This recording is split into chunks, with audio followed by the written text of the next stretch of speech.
नमस्कार, मैं हूं पुरुषोत्तम अग्रवाल और राज्यसभा टीवी के इस कार्यक्रम किताब में एक बार फिर आपका स्वागत है। आज हम लोग दिल्ली विश्वविद्यालय के प्रसिद्ध कॉलेज करोड़ीमल कॉलेज के प्रांगण में हैं और आज हम बात करेंगे अमृतलाल नागर की पुस्तक गदर के फूल पर। अमृतलाल नागर हिंदी के अत्यंत सम्मानित और लोकप्रिय कथाकार थे।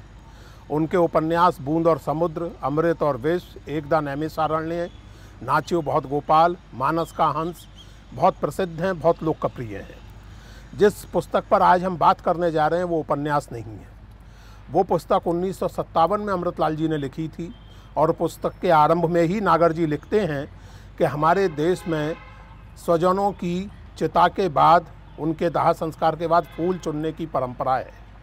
मैं 1857 के क्रांतिकारियों के फूल चुनने निकला हूँ।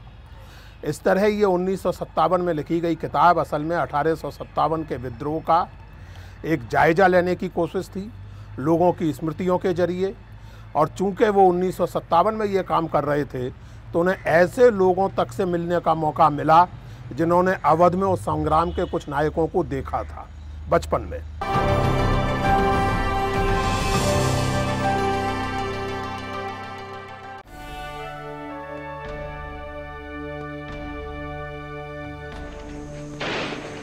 स्वाधीनता का संग्राम, प्रथम भारतीय स्वतंत्रता संग्राम, 1857 की क्रांति या फिर 57वीं क्रांति। आजादी की पहली लड़ाई को लोग ऐसे ही अनेक नामों से पुकारते हैं। स्वतंत्रता के संघर्ष की नींव इसी 1857 की क्रांति में पड़ी थी, जिसमें असंख्य देशभक्तों ने बलिदान दिया। दरअसल 1857 में क्रांति की एक चिंगारी भड़की थी जिसे अंग्रेजों ने गदर का नाम दिया।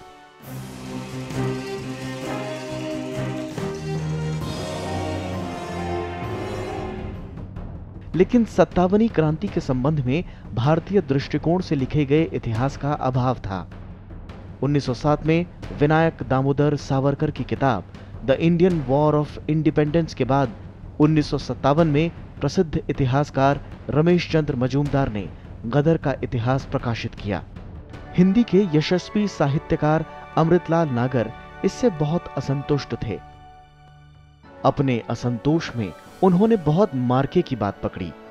57वीं क्रांति के संबंध में भारतीय दृष्टिकोण से लिखे गए इतिहास के अभाव में जनश्रुतियों के सहारे ही इतिहास की खोज की जा सकती है।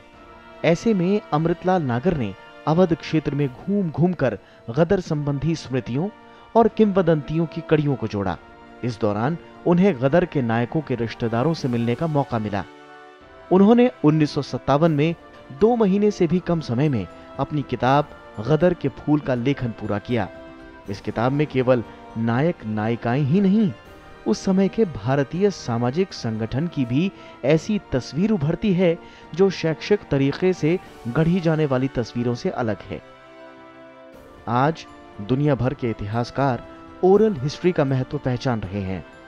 किंवदंतियों, जनश्रुतियों में सुरक्षित सामूहिक स्मृतियों को इतिहास लेखन की सामग्री मानने में संकोच के स्थान पर उनकी ऐतिहासिक व्याख्याएं की जा रही हैं।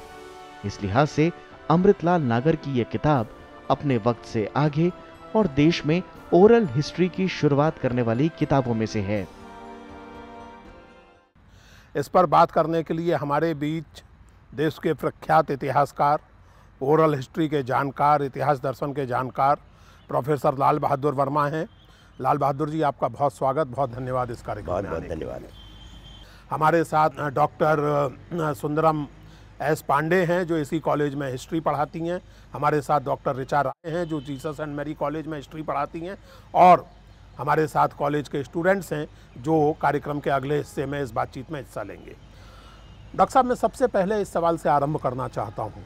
नागर जी लिखते हैं कि 57वीं क्रांति अनायास और स्वतंत्र रूप से नहीं आई, बल्कि वो एक लंबे वाक्य के क्रियापद सी आई थी। जाहिर है कि संकेत 1857 के पहले हुए विद्रोहों की तरफ भी है और वो 1857 के विद्रोह को एक तरह से राष्ट्रीय स्वाधीनता के लिए होने वाले तमाम विद्रोहों के सिलसिले की एक कड़ी के रूप में देखते हैं। इस तरह देखने से आप कहाँ तक सहमत हैं? देखिए, ये बात तो बहुत पहले AR देसाई ने ही स्पष्ट कर दिया था जब उन्होंने इस बात पर जोर दिया था कि भारत में कितने तरह के विद्रोह हुए और विद्रोह करने वाले कौन लोग थे। और उन्होंने पीजेंट्स रिवोल्ट जो किताब लिखी, जिसमें बहुत सारे लोगों ने लिखा और इंट्रोडक्शन उनका बहुत महत्वपूर्ण है। उसमें उन्होंने इस बात पर जोर दिया कि हिंदुस्तान के आदिवासी ने और किसान ने, जो समाज का सबसे कमज़ोर और नियतिवादी एक समुदाय माना जाता है, उसने ही सबसे ज़्यादा विद्रोह किए। और उन्होंने बाकायदा ये दिखाया है कि ऐसे भी विद्रोह हुए जिसमें 100-200 लोग शामिल हुए और ऐसे भी हुए जिसमें हज़ारों हज़ार लोग शामिल हुए। तो 1857 में अचानक कुछ ऐसा नहीं हुआ था। यह ज़रूर है कि उसका चरित्र अन्य विद्रोहों से भिन्न था और इसीलिए उसको हम विशेष रूप से याद करते हैं। लेकिन बहुत से लोगों का ये कहना है, और ये बात आप जानते हैं कि सबसे पहले मार्क्स ने तो इसको नेशनल रिबेलियन कहा था, लेकिन ये बात सबसे पहले 1922 में एम एन रॉय ने कही थी कि ये असल में प्रतिक्रांति का उभार था। ये पुरानी शासन व्यवस्था से जुड़े हुए सामंतों और जिसे कहते हैं कि परजीवी वर्गों का उभार था, और अगर ये सफल हो गया होता तो भारतीय इतिहास में आधुनिकता की प्रगति रुक गई होती और ये इस तरह से एक तरह से ये प्रतिक्रांतिकारी या प्रतिक्रियावादी ताकतों की विजय होती। कुल मिलाकर के लुब्बे लुबाब ये कि अच्छा ही हुआ, सफल नहीं हुआ। इस पर आपकी क्या टिप्पणी है, इस तरह की समझ पर? क्योंकि ये समझ इन दिनों फिर कुछ इस तरह की बातें प्रचारित कर रहे हैं। मैं ये कहना चाहूँगा कि अगर आदमी विश फुलफिलमेंट की बात करना चाह रहा हो और आज के मुहावरों में चीज़ों को फिट करना चाह रहा हो तो बात अलग है, वरना जो भी हो रहा था वह कुछ लोगों के कारण ही नहीं हो रहा था, उसकी कोई सोशल डायनामिक्स भी थी। जो भी घटनाएं घटती हैं उनके बीच समाज में बहुत पहले पड़े होते हैं और बहुत सारी बातों के परिणाम स्वरूप वो घटनाएं घटती हैं। और ये वो लोग क्यों भूल जाते हैं कि जगह जगह पर सिपाहियों ने अपनी कमेटियां बनाई, समितियां बनाई और वहाँ पर एक तरह से जनतांत्रिक ढंग से निर्णय लेने की कोशिश की गई। और ऐसा कैसे हो सकता था कि जब मान लीजिए अगर वो सफल हो जाती तो लौट के लोग पिछली व्यवस्था को लागू कर पाते। एक बार आपको शायद पता ही होगा कि जब फ्रेंच रिवॉल्यूशन हुआ तो उसके पहले जो लोग फ्रांस के अमेरिकन वॉर ऑफ इंडिपेंडेंस में भाग लेकर आए थे और जिनको कि ट्रेंच का क्रांतिकारी कहते थे, रेबेल द ट्रांच, उन लोगों ने यही कहा कि हम दूसरों के देश की आज़ादी के लिए तो लड़ रहे थे और अपने देश की आज़ादी के लिए नहीं लड़ेंगे। तो जो जो घटनाएं घटी उन 1.5-2 साल के अंदर अंदर, वो क्या एकदम से पन्ना फाड़ दिया जाता है उनका? इसमें एक बात और है डॉक्टर साहब, जो आप कह रहे हैं उससे एक बात और ध्यान आती है। ये तर्क भी आजकल दिया जाता है बहुत से लोगों द्वारा, और मुझे लगता है कि वो पॉलिटिकल करेक्टनेस या जो चीज़ मुझे व्यक्तिगत रूप से बहुत परेशान करती है कि वर्तमान राजनीति के लिए इतिहास का इस या उस पक्ष में इस्तेमाल करने की दृष्टि, पास्ट की पास्टनेस जिसे मैं कहना चाहूँगा, अतीत का अतीतपन, उसकी उपेक्षा करके बहुत सारे लोग ये कहते हैं कि साहब इस विद्रोह में केवल उच्च जातीय समूह शामिल थे, जबकि इस पुस्तक में एक जगह सूची दी गई है एक खास रियासत के लोगों की, और उसमें तमाम जातियों के लोग हैं। उसमें तथाकथित उच्च जातियाँ, तथाकथित मध्यवर्गीय जातियाँ, निम्न जातियाँ, स्त्रियाँ, और स्त्रियों की तो खैर उस पर मैं अलग से ही बात करूँगा, स्त्रियों की तो बहुत ही केंद्रीय भूमिका है। और इसी तरह ये केवल अवध के बारे में नहीं, बुंदेलखंड के बारे में, मेरा स्वयं का संबंध ग्वालियर से, तो वहाँ की भी जो लोक स्मृतियाँ हैं, और वैसे भी वहाँ ताप्ती राय और स्निग्धा राय जैसे इतिहासकारों ने जो काम किया है, तो ऐसा नहीं लगता कि ये केवल कुछ उच्च जातियों तक सीमित विद्रोह था। मैं ये जानना चाहूँगा, चूँकि आप इतिहासकार हैं और आपने बाकायदा फ्रांस में रह के फ़िलासफ़ी ऑफ हिस्ट्री पे काम किया है, प्रोफेसर रेमंड एरॉन के साथ आपने काम किया है, मैं ये जानना चाहता हूँ डॉक्टर साहब कि इस तरह की समझ बनती क्यों है, खासकर 1857 के बारे में ये समझ क्यों बनती है, और इसके पीछे क्या पॉलिटिक्स है कि इसे केवल सवर्ण जातियों के विद्रोह के रूप में पेश किया जाए? अगर इसको आप बृहत्तर परिप्रेक्ष्य में देखें तो आप पाएंगे कि भारत का इतिहास निश्चित रूप से सवर्ण केंद्रित रहा है और सवर्णों में भी ब्राह्मण केंद्रित रहा है। और ब्राह्मण और ब्राह्मणवाद में हमको फ़र्क करना चाहिए। ये नहीं मानना चाहिए कि सारे ब्राह्मण ब्राह्मणवादी होते थे। ब्राह्मणवाद विरोध भी बहुत सारे ब्राह्मणों ने किया है।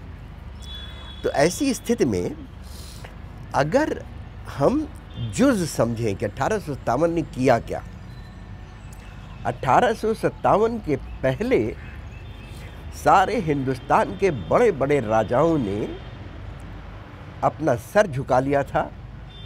और रवीन्द्रनाथ टैगोर की वो कहानी अगर आप याद करें, बाबूज ऑफ नवरोन, तो मूछें उनकी नीचे आ गई थी। वो सरकारी अफसरों के लिए 1 साल के सिक्के बिछाने को तैयार होते थे, उनके घर चले जाएं। इस विद्रोह ने सबसे बड़ी बात यह बताया कि संभाविता बरकरार है और इसीलिए आज ये रिलेटिव है। आज भी जब हम देयर इज़ नो अल्टरनेटिव जैसी बात करते हैं तो 1857 हमारे लिए प्रासंगिक होता है, क्योंकि वह बता रहा था कि एवरीथिंग इज़ नॉट लॉस्ट।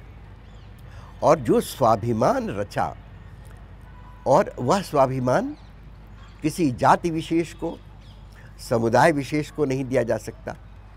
इसी किताब को अगर आप देख लें, जो एक बहुत सामान्य सी किताब इस अर्थ में है कि लेकिन पहली और बहुत महत्वपूर्ण किताब है, इतने तरह के लोग इसमें शामिल हैं और स्वतः स्फूर्त ढंग से शामिल हैं। जो स्पॉन्टेनिटी होती है वही बहुत ज़रूरी होती है हिस्टोरिकल डायनामिक्स के लिए।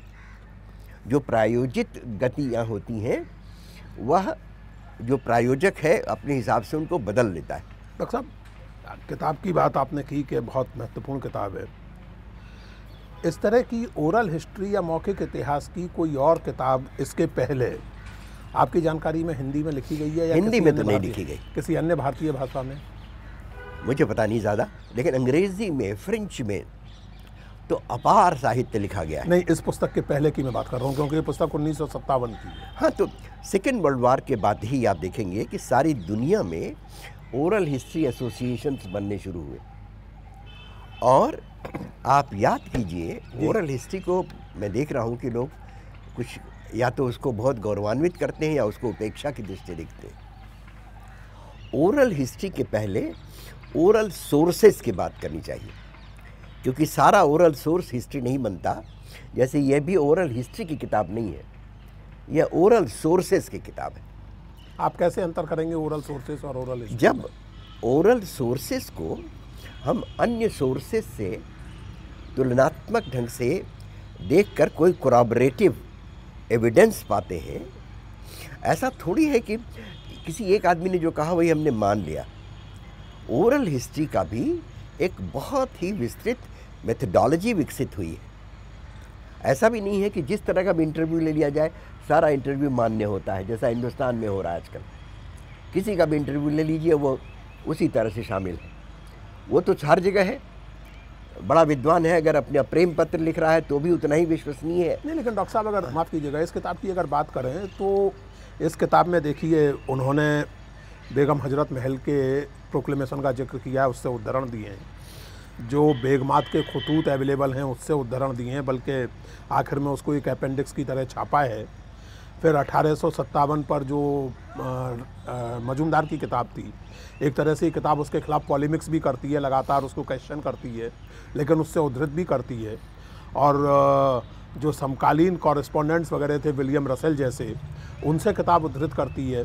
तो फिर आप इसको ओरल सोर्स क्यों कह रहे हैं? केवल ओरल हिस्ट्री क्यों नहीं कह रहे हैं आप? कि इसमें आप देखेंगे कि कहीं तो वह एक हिस्ट्री की तरह लिखी गई है, जहाँ वह स्वयं कोई अपना कमेंट करना चाह रहे हैं। फिर बीच में जो लोगों से उन्होंने बातें की हैं उनकी बातें उसमें शामिल हैं।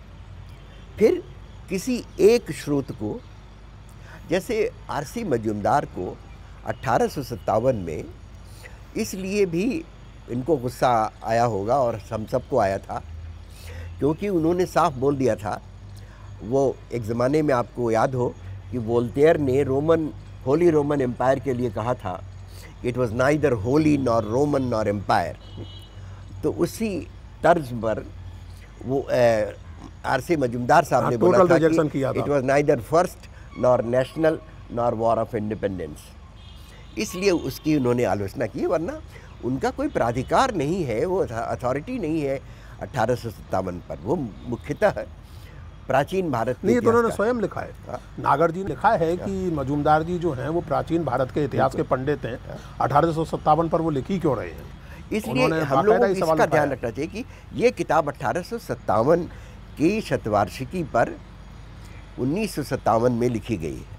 और एक प्रतिवाद के तौर पर लिखी गई है, मजूमदार जी की पुस्तक के प्रतिवाद के तौर पर लिखी गई है। और उन्होंने क्यों उस ज़माने में तो चलन था, जैसे सेन साहब ने जो किया, उन्होंने तो यह भी नहीं मुनासिब समझा कि कोई विशेषण लगाया जाए, किताब का नाम रख दिया 1857, हाँ बिल्कुल। Most non committal title. तो उस ज़माने की स्थिति अलग थी। आप देखिए कि 150 साल बाद ही जब 2007 में 150वीं वर्षगांठ मनाई गई, तो 1857 पर बहुत विस्तार से काम हुआ। हालांकि बहुत कुछ औपचारिक और सरकारी अंदाज में हुआ, लेकिन फिर भी बहुत ज़रूरी काम हुए, और ओरल हिस्ट्री भी तब तक बहुत स्थापित हो चुकी थी। इसलिए इस किताब में हमको जो अवांगार्द होता है उसका जब हम सम्मान करते हैं तो इसलिए करते हैं कि उसने पहले ऐसा काम किया। उसको हम इसीलिए गौरवान्वित भी करते हैं कि उसने हिम्मत जुटाई। 41 साल की कुल उम्र थी नागर साहब की, और नागर साहब ने बार बार लिखा है कि ये सब काम इसलिए वो कर रहे थे कि बेहद आलसी किस्म के आदमी हैं, बहुत ही आराम तलब किस्म के आदमी हैं, और आगरा, लखनऊ हालांकि और लिखते बनारस बहुत थे डॉक्टर साहब, ऐसा लगता नहीं है, है? ऐसा लगता नहीं है कि आलसी थे, बहुत बड़े लिखाड़ थे नागर साहब, बहुत लिखते लेकिन थे। वो बार बार ये कहते हैं। अब वो बहुत ही वो मतलब विनोद प्रिय भी हाँ, थे, विनोद प्रिय व्यक्ति थे, वो अपने आप का मजाक उड़ाते हुए ये बात उड़ाते कहते थे बार बार। तो ऐसी स्थिति में जो काम किया, 2 महीने में कुल ये काम हुआ है। आप जी सोचिए। जी बिल्कुल। और 2 महीने में आप सोचिए, जुलाई में जो गर्मी पड़ती है, उस गर्मी का अंदाज़ा लगाइए आप, गांव गांव जाकर के काम गांव गांव जा कर के। और ऐसा लगता है कि एक भी आदमी जिसकी सूचना मिली उसको छोड़ा नहीं इन्होंने, किया। बिल्कुल। उसके पास ये गए। डॉक्टर साहब, इसमें जो एक बहुत ही रोचक चीज़ उभर के आती है, और वो एक तो ये कि जो गांव-गांव गए, जैसा मैंने अभी शुरू में कहा कि इस पुस्तक में बेगम हजरत महल एक तरह के मिथकीय व्यक्तित्व के रूप में उभर के आती हैं। वो कुछ एक लगभग अद्भुत औपन्यासिक स्थिति जैसी बनती है कि बेगम हमारे यहाँ भी आई थी, बेगम हमारे यहाँ भी आई थी। और नागर जी कई जगह नोट करते हैं कि कोई प्रमाण नहीं है, मैं कोई जब वो चीज़ें टैली करते हैं बेगम के जो लिखे दस्तावेज हैं, लेकिन इन लोगों की मान्यता है कि यहाँ आई थी। और बेगम हजरत महल की जो बायोग्राफी इससे उभर के आती है कि एक गरीब परिवार की बच्ची थी, नवाब के हरम में पहुँचा दी गई और तबायफ होने की उसको शिक्षा दी गई, और फिर वो जो कुछ हुआ। और वैसे भी हजरत महल के बारे में बात करूंगा ही मैं आपसे, लेकिन स्त्रियों की जो हिस्सेदारी 1857 में थी, रानी लक्ष्मीबाई, उधर तुलसीपुर की महारानी और तमाम इस तरह की स्त्रियां, झलकारी बाई की चर्चा आजकल बहुत होती है, तमाम ये। आपको विश्व इतिहास की अच्छी खासी समझ और परख है, दुनिया के किसी और राजनीतिक आंदोलन या अपराइजिंग में स्त्रियों की ऐसी हिस्सेदारी आपको देखने को मिलती है? अब देखिए, फ्रेंच रेवोल्यूशन के ज़माने में तो दुनिया बहुत बदल गई थी, और जब फ्रांस के लोगों ने वर्साई पर हमला किया, तो आपको जो विद्यार्थी हैं उनको पता होगा कि औरतों का एक बड़ा हुजूम वर्साई गया, और जब अपने साथ राजा रानी और बेटे को लेकर आ रहे थे तो वो चिल्ला रहे थे कि हमारे साथ रोटी देने वाला उसकी बीवी और उसका बेटा है, अब रोटी की समस्या गारंटीड है। तो औरतें वहाँ गई थी। लेकिन भारत में या जो ओरिएंट है, जो तीसरी दुनिया है, उसमें तो तब औरतों की जो भूमिका है वो साहब यहाँ क्षमा करेंगे, फ्रेंच रिवॉल्यूशन में औरतों का एक भीड़ के, एक हुजूम के रूप में रोल, ये एक चीज़ है। मैं बात कर रहा हूँ लीडरशिप रोल की। चाहे फ्रेंच रिवॉल्यूशन हो, चाहे अमेरिकन वॉर ऑफ इंडिपेंडेंस हो, चाहे और डेवलपमेंट हो, मैं आपसे ये जानना चाहूँगा कि क्या वहाँ आपको बेगम हजरत महल, रानी लक्ष्मीबाई या तुलसीपुर की महारानी या जो भी इस तरह की अन्य स्त्रियाँ हैं, उनके पैरेलल कोई रोल आपको दिखते हैं जिनका केंद्रीय और नेतृत्वकारी रोल हो? और ख़ासकर ये भी ध्यान रखने की ज़रूरत है कि विक्टोरिया ने जो प्रोक्लेमेशन जारी किया तो उसका काउंटर प्रोक्लेमेशन क्रांतिकारियों की ओर से, जो तब तक हार चुके थे, विद्रोहियों की ओर से जो तब तक हार चुके थे, काउंटर प्रोक्लेमेशन हजरत महल ने ही जारी किया था। तो ये ऐसा रोल आपको कहीं मिलता है या नहीं? एक तो सबसे बड़ी भूमिका मैं आपको याद दिला दूं कि मादाम रोला, मिस्टर और मिसेस रोला का जो घर था वो पेरिस का सबसे मशहूर सालों हुआ करता था, जहाँ पर बड़ी बड़ी बातें होती थी। और मादाम रोला को जब गियोतीन पे चढ़ाया गया तो उनका जो मशहूर वाक्य था वो जीसस के वाक्य की तरह है, O liberty what crimes are committed in thy name. In thy name, yes. ये मादाम रोला का ही कथन है। और सेजुस्त एक बड़ा भारी नेता था जो बहुत ही अतिरिक्त उत्साह के साथ कभी बहुत गलत काम भी करता था। उसकी हत्या करने वाली भी एक महिला थी क्योंकि उसने क्रांति विरोधी माना उसको। इसके अलावा जिस बात की अधिकांश क्रांति संबंधी पुस्तकों में जिक्र तक नहीं है, जिस राइट्स ऑफ मैन की बात की जाती है कि फ्रांसीसी क्रांति की सबसे बड़ी वह भूमिका थी कि उसने राइट्स ऑफ मैन की पहले बात की। जैसे ही वो आई उसके 1-2 महीने के अंदर अंदर एक दूसरा एक उद्घोषणा हुई, राइट्स ऑफ वुमन। यस। और उस किताब में जो सबसे बड़ी बात है कि कहा गया है कि हम कोई भी विशेषाधिकार नहीं चाहते। अगर हम बराबरी चाहते हैं तो हमें भी वही ही काम लीजिए, हमें भी वही दंड दीजिए जो पुरुषों को दिए जाते हैं। डॉक्टर साहब, वापस इस पुस्तक पर लौटें, गदर के फूल पर। हम लोग अभी ओरल हिस्ट्री की बात कर रहे थे। आपको क्या ऐसा नहीं लगता कि इस समय सारे इंफॉर्मेशन टेक्नोलॉजी के बावजूद, टेलीविज़न और इंटरनेट और सब के बावजूद, हम एक समाज के तौर पर बहुत तेज़ी से अपनी ऐतिहासिक स्मृतियों से वंचित हो रहे हैं? आपको ऐसा लगता है या नहीं लगता? आप मेरे इस ऑब्जर्वेशन से सहमत हैं या नहीं? देखिए, मैं इस सवाल को दूसरी तरह से उठाना चाहता हूँ। ओरल हिस्ट्री में अगर कुछ अविश्वसनीय है तो क्या रिटन सोर्सेज में सब कुछ विश्वसनीय है? गवर्नर जनरल के मिनट्स जो लिखे जाते थे वह उतने ही एक पक्षीय हैं और एक आदमी की राय से लिखे गए हैं और उनको लगातार हम कोट करते हैं। अगर मैं कहने का दुस्साहस करूं कि सारा रिटन प्रोजेक्ट जो है वह जन के विरुद्ध चला गया, सारा जो लेखन है वो शासक वर्गों के हित में इस्तेमाल हुआ, तो जो श्रुति परंपरा थी हमारी, जो आदि परंपरा है हमारे चिंतन की, वह तो ख़त्म हो गई।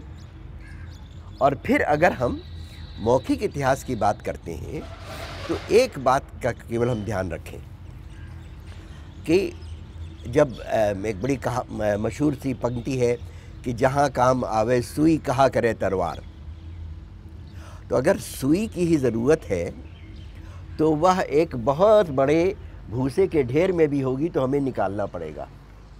तो इस लिहाज से तो डॉक्टर साहब माफ़ कीजिएगा, इस लिहाज से तो फिर ये किताब हिस्ट्री कोर्सेस में अनिवार्यतः पढ़ाई जानी चाहिए। इसलिए नहीं पढ़ाई जानी चाहिए कि अभी भी ये इतिहास की किताब नहीं बन पाई। अभी भी आप इसको केवल रिसोर्स मानते हैं? नहीं, बीच बीच में है, लेकिन इतिहास कोई चीज़ फाइनलिटी नहीं देता। नहीं, मैं फाइनलिटी की बात नहीं कर रहा हूँ, मैं कह रहा हूँ कि एक माइलस्टोन की तरह पढ़ाया जाना चाहिए इसको। जैसे हम क्रोचे को पढ़ते हैं, ठीक है, Croce all history is contemporary history की बात करता है, लेकिन पढ़ते हैं हम उसको। आज इतिहास उससे बहुत आगे निकल गया है। इसको भी हम एक मील का पत्थर मानकर, लेकिन पढ़ाने में भी दिक्कत ये है ना कि इसको हम खालिस इतिहास की तरह अगर पढ़ा देंगे तो गड़बड़ हो जाएगा। नहीं, खालिस इतिहास की तरह नहीं। मेरा कहना ये है कि आज जब हमारे यूनिवर्सिटीज़ में और दुनिया भर में ओरल हिस्ट्री की इतनी बात हो रही है, तो अमृतलाल नागर की ये पुस्तक गदर के फूल ओरल हिस्ट्री के, आपके शब्दों में रिसोर्स या आप ही के शब्दों में एक माइलस्टोन या आप ही के शब्दों में एक अवागार्द काम, पहला काम, पायनियर काम, तो उस तरह का महत्व तो आपको क्या लगता है कि हिस्ट्री डिपार्टमेंट्स में इस तरह की किताबों को क्यों नहीं मिलता? ज़रूर इस किया किताब को जाना क्यों नहीं चाहिए। मिला? एक बात पर ओरल हिस्ट्री का विरोध करने वालों का ध्यान एक तरफ चला जाए तो बात काफ़ी संतुलित हो जाएगी। ब्लैक अफ्रीका की हिस्ट्री कैसे लिखी जाएगी?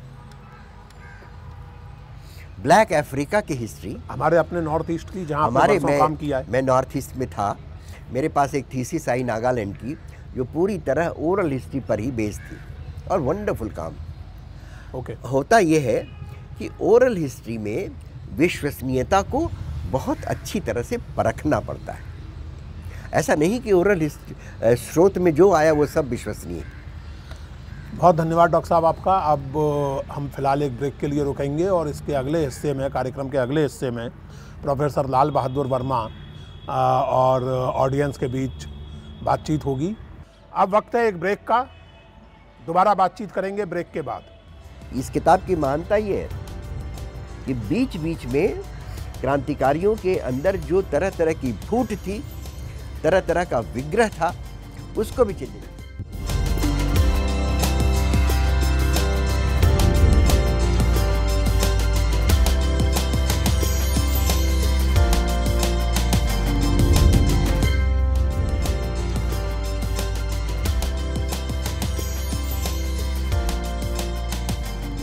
नमस्कार, स्वागत है ब्रेक के बाद।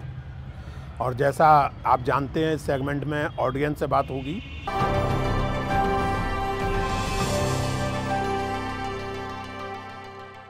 सबसे पहले मैं निवेदन करूंगा डॉक्टर सुंदरम एस पांडे से कि वो अपना सवाल पूछें।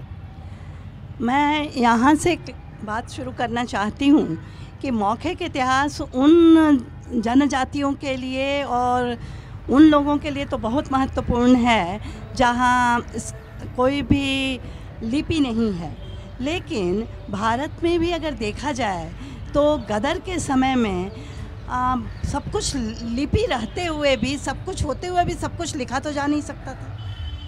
तो जो भारतीय जो लोक साहित्य है या जो लोगों ने आल्हा के कई फॉर्म बनाए और उनके माध्यम से जो कहना चाहा, अपने जो हीरो थे उनको जिस तरह से दिखाना चाहा, वो शायद वो प्रकाशित पुस्तकों के जरिए नहीं कर सकते थे। तो उस तरह से अगर देखा जाए तो शायद ये सोर्सेज जो हैं वो बहुत महत्वपूर्ण हैं। जी, निश्चित आप माने कि मौखिक इतिहास उन जगहों पर जहाँ अन्य स्रोत उपलब्ध नहीं है वहाँ तो महत्वपूर्ण है ही। मेरा अम्बल सबमिशन ये है कि जहाँ अन्य स्रोत उपलब्ध भी हैं वहाँ भी मौखिक इतिहास बहुत ज़रूरी है। मैं एक छोटा सा उदाहरण दे दूँ आपको। आज़ादी की 50 साल जब पूरे हुए 2007 में, तो मैंने एक छोटा सा प्रोजेक्ट इलाहाबाद में किया कि इलाहाबाद राजधानी थी एक तरह से कांग्रेस की। मैंने आनंद भवन के माली का इंटरव्यू लिया कि जो होता था यहाँ पर वह आपको क्या समझ में आता था कि यहाँ क्या हो रहा है। एक स्वीपर का जो हमारे घर काम करते थे उनका इंटरव्यू लिया और मैंने एक पेपर शिमला में पढ़ा कि आज़ादी की धारणा मौखिक इतिहास के संदर्भ में। तो आज़ादी की कोई धारणा थी ही नहीं सामान्य लोगों में। और एक मेहतर ने यह कहा कि जिस दिन वह एक होटल में जाकर खाना खा के लौटा और उसे किसी ने एतराज़ नहीं किया, उसी दिन समझा मैंने कि मैं आज़ाद हो गई। तो अगर जन इतिहास की बात आप करेंगे तो मौखिक इतिहास को आपको ध्यान में लाना ही पड़ेगा। ये दूसरी बात है कि ये बड़ा कठिन काम है, आसानी से नहीं किया जा सकता। इसमें तरह तरह की चलनियों का इस्तेमाल करना पड़ता है और वही है कि घास के ढेर में से सुई जैसा तथ्य निकालना है। और स्रोत आपको आउटलाइंस देते हैं। मौखिक इतिहास आपको भंगिमाएं देता है इतिहास की। जब अमेरिका में और यूरोप में लिखा गया मौखिक इतिहास तो एक दिया गया तर्क कि वर्ल्ड वार की हिस्ट्री तो लिखी गई है, लेकिन ट्रेंच में क्या हो रहा था उसका इतिहास कहाँ है? तो ट्रेंचेस में जो हो रहा था वो तो मौखिक इतिहास के द्वारा ही पता लगेगा, और तो कोई तरीका है नहीं। जी, डॉक्टर ऋचा राय। शुक्रिया वर्मा साहब। मैं आपसे एक सवाल पूछना चाहूँगी। नागर साहब की इस किताब में लिखा है उन्होंने, ये बेगम हज़रत महल के कॉन्टेक्स्ट में, जब उनकी पूरी ज़िंदगी के बारे में उन्होंने लिखा कि कैसे वो हरम, नवाब साहब के हरम में शामिल थी, तो इसलिए उनको कई कुंठाओं से गुज़रना पड़ा, कई विपत्तियों से गुज़रना पड़ा पूरी ज़िंदगी भर। तो उसमें उन्होंने लिखा है कि एक तरीके से उन्होंने लिखा है कि ये जो 1857 का जो गदर था, इस बहाने से भारतवर्ष के अनेक वर्ग के स्त्री पुरुष ने अपनी कुंठाओं को प्रकट किया। ताल्लुकदारों के जो अपने रीजंस थे अंग्रेज़ों के ख़िलाफ़, उसके ख़िलाफ़ वो लड़े, जो किसानों के अलग रीजंस थे टैक्सेशन के ख़िलाफ़, उसके ख़िलाफ़ वो लड़े।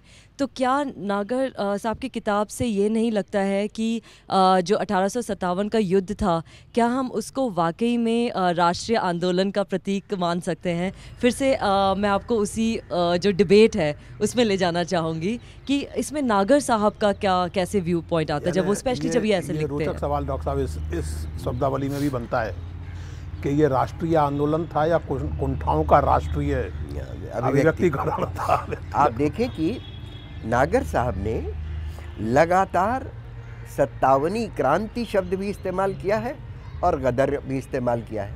किताब का ही नाम रखा है गदर के फूल, और उन्होंने प्रोटेस्ट किया है कि गदर को म्यूटिनी के अर्थ में मत लीजिए। हाँ, उन्होंने कहा है कि गदर बोलचाल की भाषा में है कि आज हमारे पड़ोसी ने गदर मचा रखा है। गदर क्या मचा रखा है? उथल पुथल हो रहा है उनके घर। बिल्कुल सही। तो इस अर्थ में तो गदर था ही वो। और हम लोगों ने जो आज की शब्दावली है उसको ज्यों का त्यों जब अतीत पर हम थोपते हैं कि वह म्यूटिनी या तो है, या तो वॉर ऑफ इंडिपेंडेंस है, या कोई एक चीज़ है, तो फिर हम ब्लैक एंड वाइट में देखना चाहते हैं। और इतिहास तो ब्लैक एंड वाइट में हो ही नहीं सकता है, उसके हज़ारों शेड्स होते हैं। और बेगम के बारे में जो आपने बात की, बेगम को भी सामंतों ने छोड़ा थोड़ी था। इस किताब की महानता ये है कि बीच बीच में क्रांतिकारियों के अंदर जो तरह तरह की फूट थी, तरह तरह का विग्रह था, उसको भी चिन्हित। बेगम के बारे में जिस तरह की बेगम के बारे में मन्नू खां के साथ उनका इश्क दिखाया बार बार, और भी दिखाया कि नेपाल के राजा के साथ इन्होंने। बिल्कुल बिल्कुल तो जी। यह तो हम जिस समाज में रहते हैं उस समाज में गांधी जी को नहीं छोड़ते लोग, उनके वो कैसे कैसे एक्सपेरिमेंट्स करते थे, रहते थे। तो ये तो बातें हैं, लेकिन इसीलिए ये किताब महत्वपूर्ण है कि इस किताब में केवल गौरव गान नहीं है। इस किताब में जो उसमें सीमाएं थी उसकी, वो भी चिन्हित है।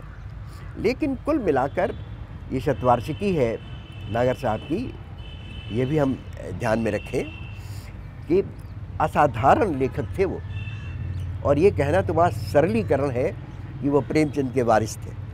नहीं, वो तो बहुत ही सरलीकरण है। वो एक अलग बात है, हम लोग नागर साहब पर कभी अलग से बात करेंगे ही। लेकिन नागर साहब वो अलग तरह के व्यक्ति थे, जितनी मेहनत करके लिखते थे। और अगर हिंदी साहित्य में आप नज़र डालें तो वो मेहनत करके लिखने वाला, शोध परक लिखने वाला अंदाज ही कम होता चला गया है। जी बिल्कुल। इसलिए इन्होंने जो ये बात उठाई है, इन्होंने तो यही माना है कि भाई वो, और राष्ट्र वाली बात रखना 1857 में ये तो बहुत विवादास्पद हमेशा रहेगा, आज भी विवादास्पद बना ही हुआ है। तो ऐसी हालत में राष्ट्र को जब हम अच्छी तरह डिफाइन कर लेंगे तो वो बात हल हो जाएगी। लेकिन इसमें एलिमेंट्स, आज वह सिपाहियों का विद्रोह है, कल वह जन विद्रोह हो जाता है, जनता उसमें शामिल हो जाती है। तो असल में डॉक्टर साहब एक बात इसमें और जो आप बात कह रहे हैं, सिपाही की उतनी स्पष्ट धारणा जितनी आज है तब थी भी नहीं। बिल्कुल, वो सिपाही किसान भी था और वो आधुनिक सेना विकसित हो ही रही थी तब। एनीवे, लेकिन जो बात अभी आपने कही वो बहुत महत्वपूर्ण है कि इसमें जो ह्यूमन कैरेक्टर्स हैं और ह्यूमन रिलेशंस हैं उनकी भी गहरी संवेदनशीलता, चूँकि लिखने वाला अंततः एक उपन्यासकार है तो उन चीज़ों की गहरी संवेदनशीलता यहाँ मिलती है। अब आप में से कोई सवाल पूछना चाहें? हाँ पूछिए, अपना नाम बताइए और सवाल पूछिए। अपना नाम बताएं और सवाल पूछें। और नमस्कार संक्षेप में- सर, मेरा नाम संक्षेप रखें गौरव है। सवाल। सवाल ये है सर कि इतिहास कभी फाइनल होता नहीं है, इतिहास के हमेशा इंटरप्रिटेशंस होते रहते हैं। तो उस स्थिति में क्या किया जाए जब मौखिक इतिहास और जो लिखित इतिहास है दोनों विरोधाभासी हों, दोनों एक ही फैक्ट को उसका अलग अलग इंटरप्रिटेशन कर रहे हों। पहला कि जो टेक्नोलॉजी इतना बढ़ गया है और जो व्हाट्सएप और फेसबुक पे नॉलेज आता रहता है, एक एग्जांपल के थ्रू मतलब मैं सवाल पुट कर रहा हूँ कि ताजमहल को अभी सोशल मीडिया में चल रहा है, ताजमहल एक शिव मंदिर हुआ करता था, सोशल मीडिया में चल रहा है। एक इतिहास के विद्यार्थी होने के नाते मैं इसको नकार सकता हूँ, इसको खारिज कर सकता हूँ, लेकिन एक ऐसा व्यक्ति जो इतिहास पढ़ा नहीं है, इतिहास जानता नहीं है और जिसको ये नहीं पता है कि ताजमहल के पीछे वास्तविकता क्या है, तो क्या वो स्वीकार नहीं कर लेगा? तो अगर कॉन्ट्रडिक्शंस है दोनों में और टेक्नोलॉजी के टाइम में अगर जो रॉन्ग इन्फॉर्मेशन है वो सर्कुलेट हो जाती है, तो वहाँ इतिहास अपना कहाँ अपने दायित्व को निभा पा रहा है? अब ये तो इतिहास की प्रकृति का सवाल है, नेचर ऑफ हिस्ट्री। आर्थर मार्विक ने एक बड़ी मशहूर किताब लिखी है, नेचर ऑफ हिस्ट्री। हर समाज विज्ञान की अपनी एक प्रकृति होती है, उसी के हिसाब से वह काम करता है। इतिहास में कोई फाइनैलिटी की बात आप नहीं कर सकते क्योंकि उसमें हमेशा उसकी पुनर्व्याख्या की गुंजाइश रहती है। और ऐसे में केवल मौखिक इतिहास और लिखित इतिहास के बीच अंतर्विरोध का सवाल नहीं है। लिखित इतिहास में सरकारें बदलते ही अंतर्विरोध पैदा हो जा रहे हैं, तब उसमें क्या करेंगे आप? ऐसे में इतिहास में बहुत सारे ऐसे पद्धतियाँ विकसित की गई हैं जिन पद्धतियों के आधार पर ही इतिहास की सीमित सत्यता मानी जाए, स्वीकार्य हो। ऐसा नहीं हो सकता कि किसी ने भी लिख दिया। पॉपुलर मैगजीन्स में आप देखिए हिस्ट्री के बारे में क्या क्या अनाप शनाप लिखा जाता है। उनकी तलवार वहाँ गई हुई थी, उनका ये वहाँ हुआ हुआ था। डॉक्टर साहब, इसमें जो बात वो कह रहे हैं, असल में विडंबना ये है कि टेक्नोलॉजी के बढ़ने के साथ ऐसा लगता है कि किसी भी ज्ञान की जो मर्यादाएं हैं वो बुरी तरह खंडित हुई हैं। आप बात कर रहे हैं इतिहास के बारे में, इस समय टेलीविज़न चैनल रोज़ ये दिखाते हैं कि अश्वत्थामा जीवित है और कहाँ घूम रहा है, या रामचंद्र जी के फुटप्रिंट कहाँ पाए जाते हैं, घंटों तक ये टेलीविज़न पे दिखाया जाता है। जो हमारे नौजवान दोस्त सवाल पूछ रहे हैं, भाई साहब आपकी जानकारी के लिए, ये अपने आप में कोई नई बात नहीं है। ये बात पुरुषोत्तम नागेश ओक नाम के एक सज्जन सन 67 में लिख चुके हैं और वही बात आजकल दोहराई जा रही है। उनका बड़ा मोटा ग्रंथ भी उपलब्ध है कि Taj Mahal was a Hindu temple और वॉट एवर। अब सवाल जो आप पूछ रहे हैं कि इस तरह की बातों का प्रचार प्रसार और इन पर विश्वास, तो इन पर लोग विश्वास क्यों करने लगे हैं, ये अलग बहस का विषय है और ये असल में एक तरह के सामाजिक मनोविज्ञान का विषय है। और आपका मैं धन्यवाद करना चाहता हूँ कि आपने मुझे अगले किसी एक एपिसोड के लिए बहुत अच्छा विषय दे दिया है। मैं ऐसी कोई किताब अब पकड़ूंगा और उस पर मैं बात करूंगा कि इस तरह की चीज़ों की विश्वसनीयता इन दिनों क्यों बढ़ी है। अगला सवाल मैं ये पूछना चाहता हूँ कि ओरल हिस्ट्री की बात अभी हम कर रहे थे, ओरल हिस्ट्री की एक कमज़ोर कड़ी के रूप में मैं ये देखता हूँ, जहाँ आपका क्या मानना है इसमें कि जैसे आप नागर जी ने लिखा हुआ है कि इन्होंने जो अपना शोध कार्य या वो जो भी किया है कि 80 से 100 वर्ष के बीच के जो पुरुष हैं उनसे जानकारी प्राप्त की है। तो क्या ऐसा होता है कि 80 से 100 वर्ष के, स्वाभाविक सी बात है कि वो 100 वर्ष बाद किताब लिख रहे हैं, तो वो व्यक्ति जो बता रहा है वो उस समय उसने अपनी आंखों से नहीं देखा है, उसने भी किसी ना किसी से सुना हुआ है वो चीज़। तो उसने किसी से सुना हुआ है और वो फिर बताता है आगे, तो वो उसका जो इंटरप्रिटेशन है वो कुछ ना कुछ अलग ढंग से सामने आएगा, हमारे वास्तविकता वो नहीं रह जाएगी उसमें। तो ये क्या एक कमज़ोर कड़ी के रूप में मान सकते हैं इसको?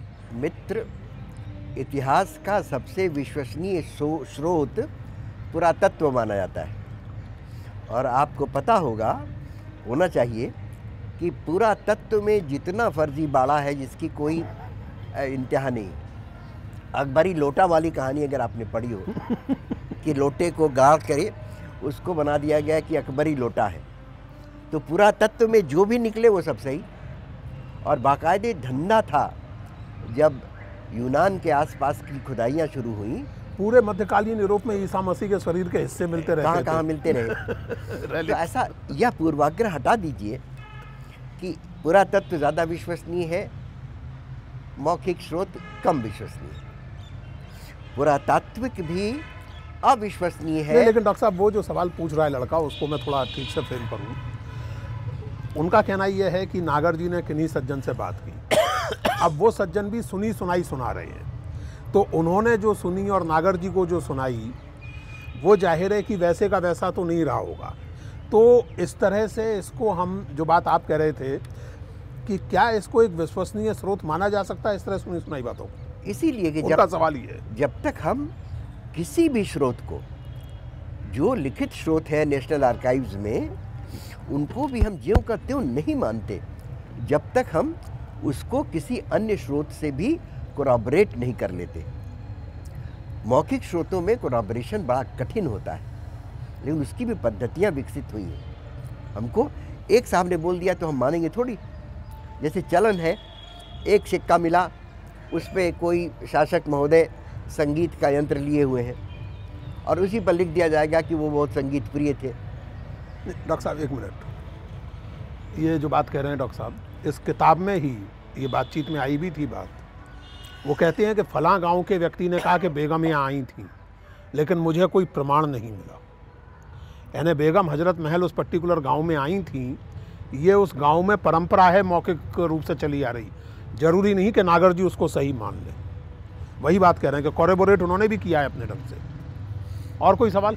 सर, मेरा सवाल आपसे ये है कि जब हम इस विद्रोह की बात करते हैं और इसके एक भारतीय स्वरूप की बात करते हैं, तो एक ये बात उभर कर सामने आती है कि ये विद्रोह केवल एक उत्तर भारत तक सीमित रहा, न इसने दक्षिण भारत को प्रभावित किया इतना, और दूसरी बात ये कितना भारतीय था, कि कौन भारत के लिए लड़ रहा था और कौन अपने लिए लड़ रहा था। ये एक बहुत विरोधाभास सामने आता है, और ये बहुत सारे इतिहासकार भी ये बात बोलते हैं कि कोई भारत के लिए वहाँ नहीं लड़ रहा था, कोई अवध के लिए लड़ रहा है, कोई आरा के लिए लड़ रहा है। तो इसके जो ये भारतीय स्वरूप पे प्रश्न उठता है कि ये भारतीय नहीं रहा कभी भी, या तो उत्तर भारत तक सीमित रह गया या अपने राज्यों के लिए सीमित रह गया। इस पे जो सवाल उठते हैं उसको एक तरीके से कैसे काटा जाए? आज जो राजनीति हो रही है वह क्या भारतीय राजनीति हो रही है? वह तो कॉन्स्टिट्यूएंसी की राजनीति हो गई है। सारे लोगों का देश उनकी कॉन्स्टिट्यूएंसी होता जा रहा है। तो इसलिए मुख्य सवाल ये है कि आप जानते हैं कि महाभारत के ज़माने में एक बहुत महत्वपूर्ण बात कही गई, और महाभारत की बात है तो इसको कहने वाला कोई बहुत ही कट्टर विचारों वाला ही होगा। मैं कट्टर विचारों का न होते हुए भी कह रहा हूँ कि महाभारत में कहा गया, त्यजेद एकं कुलस्यार्थे ग्रामस्यार्थे कुलम त्यजेत, ग्रामम जनपदस्यार्थे आत्मनार्थे सर्वम त्यजेत। यह जो हायरार्की ऑफ इंटरेस्ट है, फॉर एक बड़े समुदाय के लिए छोटे के हित को छोड़ा जाए। और इस तरह से आप देखेंगे, यह धारणा जब आ जाएगी तो आप देखेंगे कि जो भी अपने गांव से आप प्रेम करेंगे, आज भी बहुत सारे लोग अपने गांव को देश कहते हैं, तो आप क्या कहेंगे कि वो बहुत ही गलत लोग हैं? ऐसा नहीं है। इसमें एक चीज़ और है, आप की बात में जोड़ते हुए, ये आपका कहना सही है कि ये उत्तर भारत तक सीमित था, ये ऐतिहासिक तथ्य है, इसका कुछ नहीं कर सकते। लेकिन जहाँ तक रियासतों की बात है, तो जहाँ जहाँ कुछ दिन के लिए देसी शासन कायम हुआ, मिसाल के तौर पर झांसी, तो वहाँ जो लेजिटिमेसी या जो अथॉरिटी होती थी, वो जिस घोषणा से रेखांकित होती थी, वो होती थी खल्क खुदा का, मुल्क बादशाह का, अमल रानी लक्ष्मीबाई का। यानी जो लेजिटिमेसी ऑफ रूल थी, उसका स्रोत दिल्ली का बादशाह था। तो इसलिए ये आप नहीं कह सकते कि झांसी की रानी या गोंडा के राजा वो केवल अपनी रियासत के लिए लड़ रहे थे। ये आपका कहना सही है कि इसका प्रभाव पूर्व में यानी इवन बहुत ज़्यादा पश्चिम में या दक्षिण में नहीं पड़ा, ये बात सही है। ये कुल मिलाकर के यूपी, बिहार और मध्य प्रदेश के कुछ हिस्सों का विद्रोह था। इस अर्थ में इसका भौगोलिक विस्तार सीमित था, लेकिन इसकी भावना राष्ट्रीय नहीं थी, इसमें संदेह। वेल्लोर का विद्रोह के बारे में याद कर लीजिएगा आप जी। और वेल्लोर उत्तर भारत में नहीं, साउथ में है। और ऐसी किताबें लिखी गई हैं जिन किताबों में यह दिखाया गया है कि एक छोटी सी घटना एक जगह पर होने वाली, कैसे उसका महत्व सार्विक होता है, यूनिवर्सल होता है। आप जानते हैं कि ब्रिटिश राज ने, उनकी नींद हराम हो गई और 57 से 47 तक ब्रिटिश सरकार यही सोचती रही कि किसी भी तरह 1857 की पुनरावृत्ति न होने पाए। आजमगढ़ में जब 1942 में काफ़ी विद्रोह हुआ तो वहाँ के कलेक्टर ने ब्रिटिश पार्लियामेंट को एक तार भेजा था कि लग रहा है कि आजमगढ़ में 1857 रिपीट होने जा रहा है। इसलिए कहाँ कहाँ हुआ, कौन सी बात अखिल भारतीय अखिल विश्व वाली होती है, उसका महत्व अगर है तो एक जगह होने पर भी वो सार्वत्रिक महत्व की हो जाती है। और कोई सवाल? और कोई? हाँ, संक्षेप में रखिएगा। सर, मेरा नाम गौरव सिंह है और मैं इतिहास विभाग से हूँ। मेरा सवाल आपसे ये है कि यदि प्राइमरी सोर्सेज की बात करें तो अभी जो रिलीजियस सेंसस लास्ट ईयर आए हैं तो उसमें 3 पेपरों में 3 प्रकार की बातें कही गई थी। तो यदि इसको प्राइमरी सोर्स माना जाए तो एक इतिहास के विद्यार्थियों को होने के नाते और एक इतिहासकार की दृष्टि से भी हमें किस प्रकार से देखना चाहिए और ये इतिहास लेखन को किस प्रकार से प्रभावित करती है हमारे? मेरा आपसे ये कहना है कि जो स्थापित है उसी को आप क्यों माने। अगर आप शोध करते हैं, कुछ स्थापित लोग जिसको प्राइमरी सोर्स कह रहे हैं और कुछ को सेकेंडरी सोर्स कह रहे हैं, आप साबित कीजिए कि जो सेकेंडरी सोर्स है वो प्राइमरी है और जो प्राइमरी है वो सेकेंडरी है। That's a good one. वो बीए का लड़का है डॉक्टर साहब। आज आपकी विश्वसनीयता ऐसी बननी चाहिए जी, जो हम कहते हैं सब सही है, ऐसे कैसे हो सकता है? ये बहुत बढ़िया मुझे लगा कि जो प्राइमरी है वो सेकेंडरी है, जो सेकेंडरी। जी जी हाँ। नमस्कार सर, मेरा नाम अरुण सिंह है, मैं हिस्ट्री डिपार्टमेंट से हूँ। सर, मेरा प्रश्न ये है कि जैसे सरकारें बदलती हैं तो फिर वो अपने हिसाब से इतिहास लेखन का कार्य करती हैं। तो उस समय जो 1857 की क्रांति, उसमें ब्रिटिश शासन था, तो क्या ब्रिटिश शासन अपने हिसाब से हिस्टोग्राफी इतिहास लेखन का कार्य किया या फिर कुछ ऐसा वर्ग भी था कि जो उस समाज से हटकर जो समाज में वास्तविक घटना घट रही है उसको लिखा? कि इस प्रकार से हम देखते हैं कि मतलब इतिहास लेखन की जो पद्धति है पूरा तात्विक को सही माने या फिर ओरल को माने? जो सबसे मशहूर कविता रही है हमारे आज़ादी की लड़ाई की, वह रही है खूब लड़ी मर्दानी वो तो झांसी वाली रानी थी। सारी राष्ट्रीय आंदोलन 1857 को करीब करीब नकारने पर आमादा था। झांसी की रानी को लेकिन बुंदेले हर बोलों के मुंह हमने सुनी कहानी थी। जनता के मन में अगर रहेगी कोई बात सच्चाई तो कब तक नकारेंगे आप?